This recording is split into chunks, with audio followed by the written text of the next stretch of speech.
Alphonse Gabriel Capone, Scarface, a name that still echoes through the back alleys of history. Born in Brooklyn in 1899 to Italian immigrant parents, became the most infamous gangster of the Prohibition era. His parents, Gabriel and Teresa Capone, came from Naples, bringing with them traditional Italian values, family loyalty, respect for hierarchy, and an appreciation for presentation.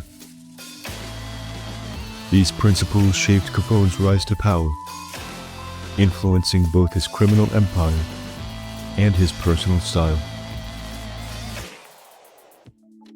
Growing up in the rough neighborhoods of New York, Capone was exposed to gang culture early.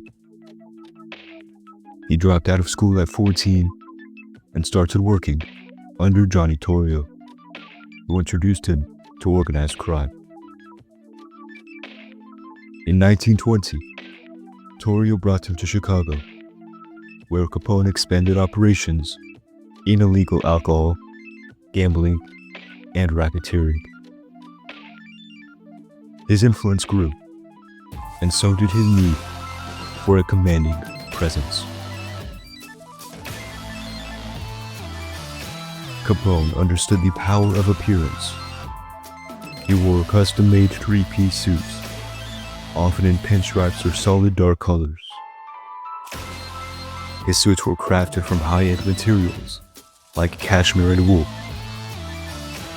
He paired them with silk ties, pocket squares, and patent leather shoes. His Italian heritage played a role here. Italian men of his era valued tailored clothing as a mark of success, and Capone ensured his image reflected wealth and authority.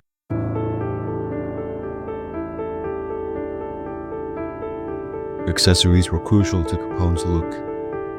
He wore large, diamond-encrusted pinky rings, a status symbol among gangsters.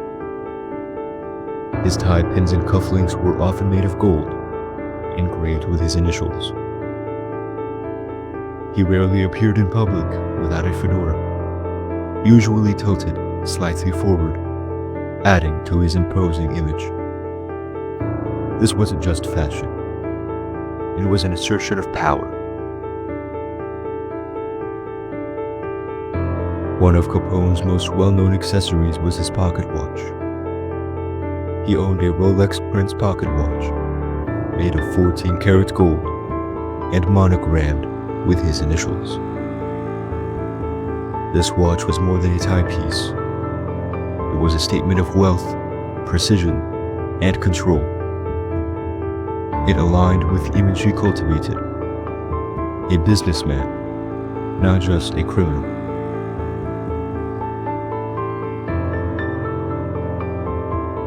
Capone's rise to power came with consequences. The St. Valentine's Day Massacre solidified his reputation as a ruthless leader, but also made him a prime target for law enforcement. In 1931, he was convicted of tax evasion and sentenced to 11 years in prison. For all the bloodshed and chaos that defined his reign, Al Capone's wealth was staggering. At the height of his power in the late 1920s, his organization and empire, known as the Outfit, pulled in an estimated $100 million a year, over $1 billion in today's money.